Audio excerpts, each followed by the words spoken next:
Na dança suave das palavras, a vida se desvela com sinceridade.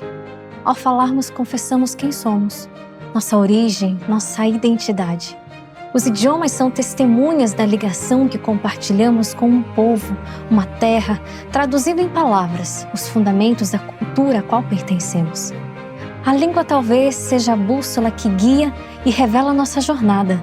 É por meio da articulação das palavras que descobrimos a singularidade que caracteriza a nossa humanidade. Mas o que torna tão peculiar esse ato de comunicação oral? É possível que a forma como falamos influencie ou ainda que seja resultado da cultura que nos rodeia? Como a linguagem se desenvolveu até chegar nos idiomas que conhecemos hoje?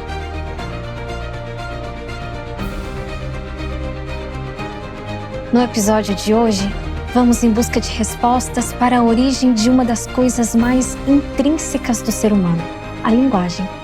É possível rastrear os caminhos que a linguagem tomou para chegar nos idiomas que conhecemos hoje? Seria ela uma manifestação cultural? Afinal, qual a origem disso que chamamos de linguagem?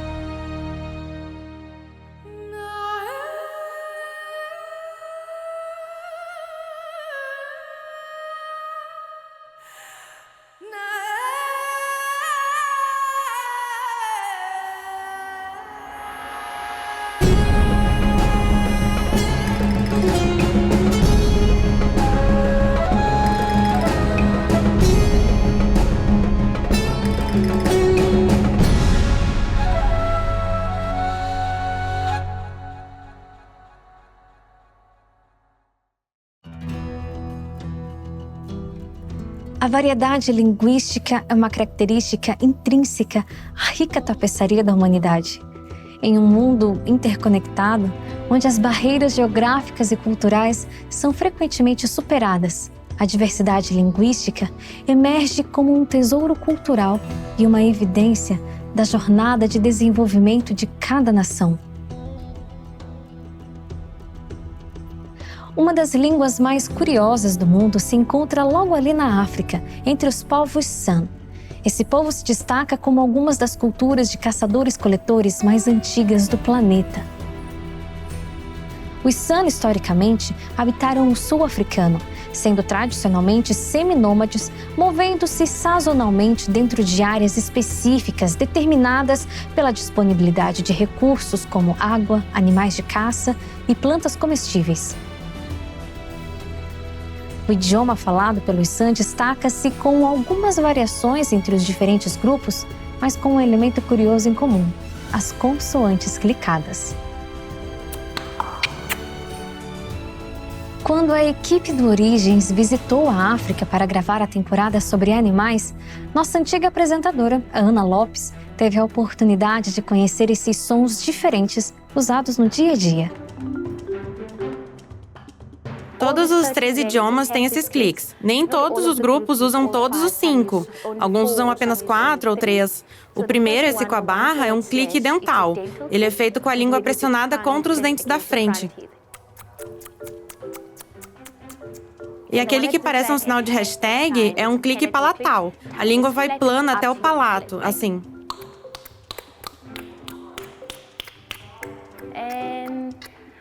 E o ponto de exclamação é um clique alveolar. O som é feito com a ponta da língua no palato. Ah, tem que fazer isso com a boca meio fechada? Isso, Então o som fica mais grave. isso. E as 2 barras são um clique lateral. É feito com a lateral da língua na parte de trás, assim. De qual lado? Tanto faz. E esse é o mais fácil de todos os cliques. É um clique bilabial. O círculo com um ponto no meio. É um som de beijo. Realmente, esse é o mais fácil. É até meio romântico, né? Por exemplo, se eu quiser usar o clique dental para dizer sangue ou dinheiro em um dialeto local, eu direi... Isso. Já em outra tribo, a palavra deles separação de segurar algo ou apertar algo usando o clique lateral, eles dirão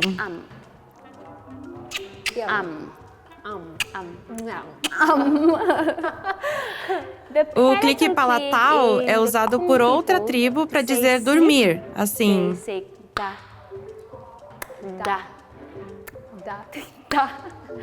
É muito difícil. Outra tribo diz elefante usando esse clique. O clique palatal alveolar, eles dizem. Tem um som de R? É o clique e depois um X. A letra X em nosso idioma é usada como um G. Ah, entendi. Sim. E o clique bilabial é muito usado em outra tribo para dizer filha. Eles fazem assim. Esse é o som para filha no idioma dessa tribo. Então, todos os 5 cliques, se você os disser de uma só vez, soam assim. Eu nunca conseguiria Esses são os fazer 5 isso. cliques. Nossa, que legal. Obrigada.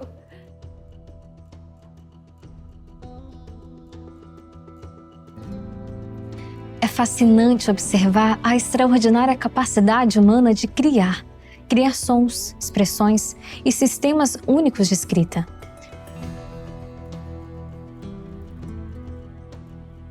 O alfabeto havaiano, por exemplo, possui apenas 12 letras.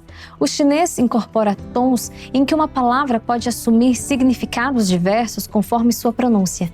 E em alguns lugares do mundo, ainda persiste uma linguagem composta exclusivamente por assobios. Mas de onde vem isso? O que há na linguagem que a faz única, singular, um reflexo da cultura e resultado do entorno que vivemos? Seria a linguagem a forma de expressar em palavras como vemos o mundo, ou é o contrário? A forma como vivemos o mundo influencia como falamos. Afinal, o que é linguagem? A linguagem humana é uma linguagem que você consegue dar ao mundo significado. Na verdade, é a linguagem, não quero hipervalorizar esse sentido, mas é a linguagem humana que cria mundos possíveis. Então, a linguagem não é só um instrumento de comunicação. A linguagem, ela é justamente a formação simbólica da nossa realidade.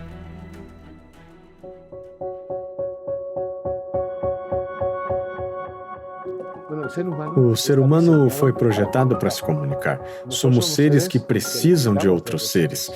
Isso é muito interessante. O desenvolvimento, o design que temos de nosso processo de comunicação não é apenas algo elaborado, não é apenas algo que transmite informações. É algo necessário.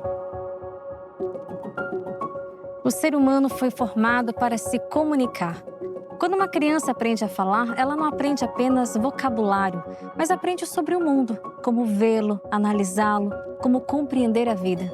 E é no processo de comunicação que o ser humano cresce como pessoa. Mas de onde surgiu a habilidade de falar, de expressar pensamentos e sentimentos? De fato, não há nenhuma informação em lugar algum sobre como a linguagem começou, exceto na Bíblia. Esse é o único lugar que conheço. Em todos os outros lugares, presume-se que as pessoas falam e se comunicam. Mas em Gênesis 1-4, Deus fala. E Adão e Eva falam. Eles têm falas curtas, mas de fato falam nesses capítulos. Isso acontece bem no começo, no início da história humana, de acordo com a Bíblia. Na criação e logo após a criação. Adão e Eva foram criados à imagem de Deus. Por isso temos a impressão de que esse tipo de fala, a linguagem e a comunicação como a conhecemos, faz parte do fato de sermos a imagem de Deus. Dessa forma, podemos nos comunicar com Ele e interagir com Ele. Porque Adão e Eva deveriam ser os governantes que teriam domínio sobre a terra, sob o comando de Deus. Por isso, ele precisava ser capaz de se comunicar com eles. A linguagem é uma das características do ser humano. Os seres humanos são humanos porque falam, porque se comunicam. Caso contrário, não haveria linguagem. O ser humano surge da fala. Deus é o único ser no mundo cujas sentenças são verdadeiramente performativas. Isso significa que ele diz algo e o que ele diz é cumprido. O resto nós tentamos, nem sempre conseguimos. Eu posso dizer algo, mas na maioria das vezes o que eu digo não necessariamente se torna realidade. Mas Deus é o único ser que tem uma característica performativa. E quando ele cria o homem, ele cria pela palavra e o cria com a palavra. E uma das primeiras coisas que o homem faz é falar. Ele dá nome aos animais, o que implica uma reflexão sobre o que ele está fazendo. Especialmente um nome no sentido oriental, no sentido semítico, que implica uma caracterização do ser, da essência da pessoa. A primeira coisa que ele faz quando conhece a mulher é falar, não é? Inclusive com admiração, com o máximo que ele podia em seu idioma. Portanto, o ser humano está ligado à palavra, ele faz parte dele, do ser e do falar.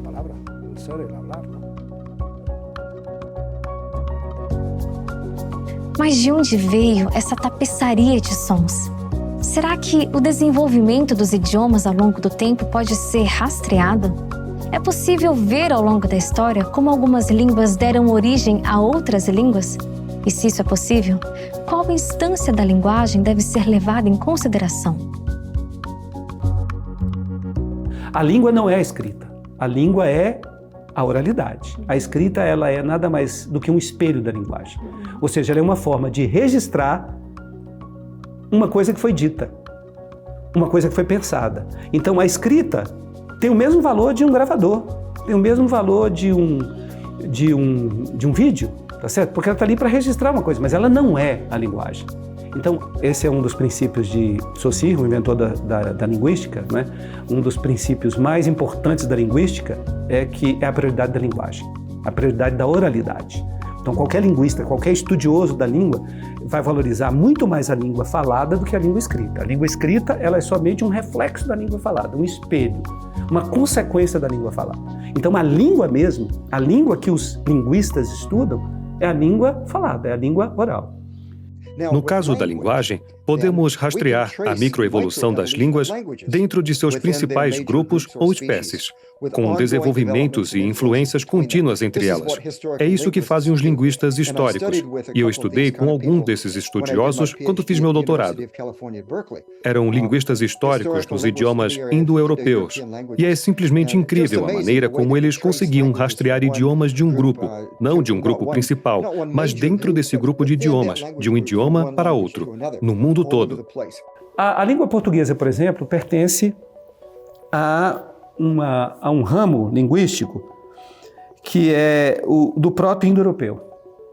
Tá certo? Ou seja, existia uma língua antiga que deu origem a todas as línguas descendentes dela, inclusive o inglês, o português, o latim, o grego, o francês, o alemão. Todas as línguas são aparentadas em certa dimensão. A gente sabe, por exemplo, que todas essas línguas, e a gente tem certeza, todas essas línguas vieram do proto-indo-europeu. Aí você vai me dizer assim, mas quem eram os falantes do proto-indo-europeu? A gente não sabe. Quando eu dou aula para os meus alunos, eu costumo dizer para eles o seguinte: imagine um mundo antigo sendo representado por um quadrado, um retângulo e um triângulo. O quadrado é a Europa, o retângulo é a Ásia, que está do lado da Europa, e o triângulo é a África, que está abaixo dos dois. Agora vamos fazer um círculo pegando as bordas dessas três figuras geométricas. Esse círculo é o lugar onde nasceu o proto-indo-europeu, que a gente não sabe exatamente onde. Porque essas línguas não têm parentesco, por exemplo, com o chinês, não têm parentesco com o hebraico. Então elas são línguas que vieram de uma região muito mais localizada, né? E que se espalharam por toda a Europa, se espalharam pela África. Então praticamente quase todas as línguas da Europa são descendentes do proto-indo-europeu, com pouquíssimas exceções. A gente consegue acompanhar através de braços de uma árvore o desenvolvimento dessas línguas, tanto naquela região quanto na Europa. Então você vê justamente o que é descrito, como essas línguas dividem e separam os povos. Porque quem fala a mesma língua fica junto, cresce junto, se desenvolve junto, habita na mesma região e passa a criar um povo associado àquela língua. Na busca por respostas sobre a origem da diversidade linguística, além de viajarmos até o Iraque, antiga Mesopotâmia e centro da investigação dessa temporada, também demos uma passada na Alemanha, onde podemos perceber a carga que a cultura tem sobre o idioma, o que ainda nos levou a outros questionamentos. Será que a diversidade linguística está ligada à diversidade étnica? Ou seja, à medida que as pessoas se espalhavam pelo mundo, por diferentes ambientes, desenvolviam idiomas que refletiam suas identidades culturais? A história mostra que, à medida que os povos se separavam, eles desenvolviam seus próprios dialetos, seus próprios sotaques. E foi isso que aconteceu a partir da Torre de Babel. Aparentemente, as pessoas tomaram rumos diferentes, se comunicavam em pequenos grupos, em diferentes grupos linguísticos, e depois se separaram uns dos outros. Então, por exemplo, as línguas semíticas se dividiram em semíticas orientais, como o acádio, em semíticas meridionais, como o árabe no sul, em semíticas do noroeste, como o fenício, o ugarítico, o hebraico, o amorita, o amonita e o edomita. E no sudoeste temos o egípcio, que se misturou com as línguas afroasiáticas. É algo como o afroasiático misturado com o semítico. E depois as línguas indo-europeias, como as nossas. A diversidade étnica veio da diversidade linguística, porque toda a humanidade vem da mesma carga genética completa em Adão e Eva. E aí a gente tem uma dispersão. Quando as línguas se dividem, aí aqueles grupos que ficaram com as línguas começam a criar pequenas tribos que se tornam em povos, que se tornam em nações. Então, a partir de uma língua, uma etnia identificável com uma língua, uma cultura, uma região geográfica, tudo associado depois da separação por causa das línguas. Então, o idioma também é uma forma de representação identitária, talvez, de um povo? Sim, e muito profunda, porque dentro dos idiomas, nas próprias expressões, na forma gramatical, da complexidade das frases, você vê a cultura por trás. Uma cultura que é mais direta, uma cultura que é mais poética, uma cultura que é mais filosófica, tudo isso passa na forma como eles produzem e formam suas frases, seus textos, suas narrativas e assim por diante. Então a cultura, ou a língua, é uma parte muito, muito forte, ela carrega todos os sinais da cultura.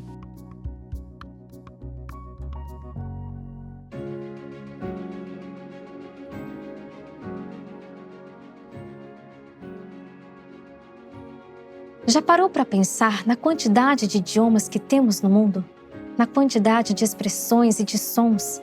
Mesmo aqui no Brasil, onde o idioma é o mesmo, as nuances da fala contêm significados distintos e são muito determinadas pela região. Quanto mais quando comparamos a outros idiomas de culturas distantes, como o russo, o japonês, o árabe, o curdo, por exemplo. A verdade é que pensar no desenvolvimento da linguagem ao longo do tempo, até chegar nos idiomas que conhecemos atualmente, não é tarefa fácil. Se hoje é difícil contar quantos idiomas e dialetos ainda são falados no mundo, quanto mais traçar todos os idiomas que de alguma forma foram perdidos ao longo do tempo, mas que contribuíram à forma que se fala hoje. Sabemos que a essência da linguagem floresceu primariamente na oralidade, já que a linguagem falada precede a escrita, e sua dinâmica evolui incessantemente, adaptando-se às necessidades e circunstâncias sociais ao longo do tempo. Reconhecer essa interação dinâmica entre a linguagem oral e escrita é fundamental para uma compreensão mais profunda da complexidade e da riqueza da comunicação humana. A linguagem é muito complexa, porque as pessoas se deslocam, se adaptam, e elas não estão pensando como posso criar uma linguagem lógica, como posso torná-la simples para as pessoas aprenderem. Acontece o que acontece. As línguas vivas simplesmente acontecem. Então, quando você fala com seu irmão e sente o sotaque, você está se vinculando, não porque você se comunica apenas, você está justamente resgatando quem você é. Quando a gente tem muito essa questão da língua materna, né? Da nossa língua que falamos pela nossa própria história, pela nossa própria cultura. E quando a gente vai aprender um idioma diferente, a gente sabe o quanto é penoso. Mas também o quanto pensar no outro idioma é um esforço monumental para além do exercício puramente comunicativo. Ele é um exercício que você precisa adentrar num mundo novo. Você verá o mundo por uma outra forma. Você fará associações na realidade, dando significados distintos. Então, por exemplo, se você vai lá para o Alasca, onde eu fui missionário, que eu contei para você, eles têm não sei quantas palavras para neve. Na língua portuguesa nós só temos uma palavra para neve. Por quê? Porque nós não pensamos em neve. Para que a gente pensa em neve? Só quando a gente está vendo filme na televisão, acontece alguma coisa, a gente não pensa em neve o tempo inteiro. Então eles têm não sei quantas palavras para neve. As palavras para cor em russo são diferentes das palavras para cor em português. Porque eles veem cores de uma maneira diferente. Mesmo os gregos antigos, eles tinham dificuldade de separar o verde do amarelo. Para os gregos antigos, o verde e o amarelo formavam uma única cor. Então, eles não conseguiam ver que verde era verde e amarelo era amarelo. E quem sabe nós consideramos o laranja uma cor, mas outra pessoa de outra cultura não vai ver o laranja de duas maneiras diferentes. Então, o pensamento influencia a forma como nós falamos. Mas a fala influencia a forma como nós pensamos. Porque nós falamos desse jeito, então a gente nunca parou para pensar nas outras palavras para neve. A gente fala desse jeito, a gente nunca parou para pensar se existem cores que a gente possa dar um nome diferente e considerá-las como cores primárias. Ou se são essas as cores primárias mesmo que existem. A intrincada relação entre linguagem e identidade nos leva a uma indagação fundamental. A linguagem molda as pessoas ou são as pessoas que moldam a linguagem? Há muita psicologia nos idiomas. Os idiomas são todos baseados na cultura. Eles fazem parte da cultura, são influenciados pela cultura e influenciam a cultura. Porque o pensamento influencia a linguagem influencia o pensamento.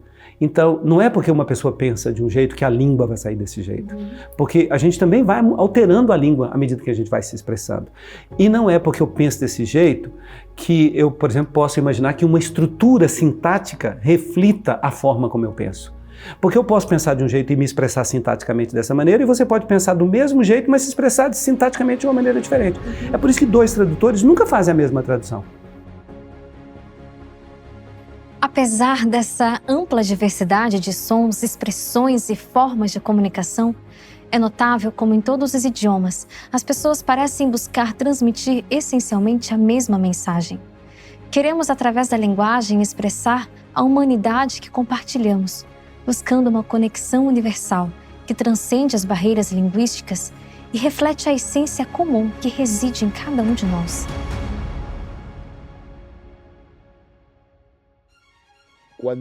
Quando fazemos uma análise de muitos desses idiomas, percebemos que os elementos vitais dos relacionamentos humanos têm palavras muito semelhantes, muito parecidas. Mamá, mama, mother, mom, ima, ama. O que isso significa? É apenas o resultado de uma questão fisiológica, biológica? Ou será que as coisas mais importantes em nossa vida são elementos comuns que ainda permanecem? Não éramos seres primitivos que não consideravam a família. Nós sempre consideramos bem a família. A família faz parte do nosso ser. O casal faz parte do nosso ser. Deus faz parte do nosso ser. Não podemos eliminar Deus de nossa linguagem, porque teríamos que eliminar a maior parte do nosso vocabulário, porque ele faz parte de nossas definições. Se você pegar as próprias escrituras, quando Deus cria o mundo, ele cria dizendo, ele diz, e ele diz que é bom. Então a linguagem, ela tem essa condição de dar ao homem esse poder de criatividade também. Ele cria mundos. E isso é bem rico em nós. Eu acho que é uma forma de nós sermos herdeiros e ser manutenção da própria criação. É através da linguagem que nós fazemos isso. Se linguagem é algo tão essencial a nós humanos, quando surgiu? E como nos tornamos essa tapeçaria de sons?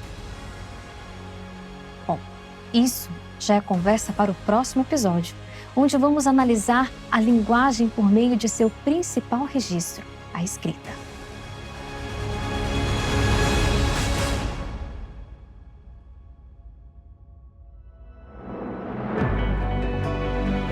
Você sabia que a ciência não consegue explicar a origem da linguagem humana? Ainda não existe uma explicação convincente entre a fala e a evolução, mas sabemos que o modelo bíblico oferece respostas. Com a revista Esperança Evidências, você poderá desconstruir vários estereótipos sobre fé e ciência. Mande uma mensagem pelo WhatsApp para 12 982 44 4449 e peça já a sua.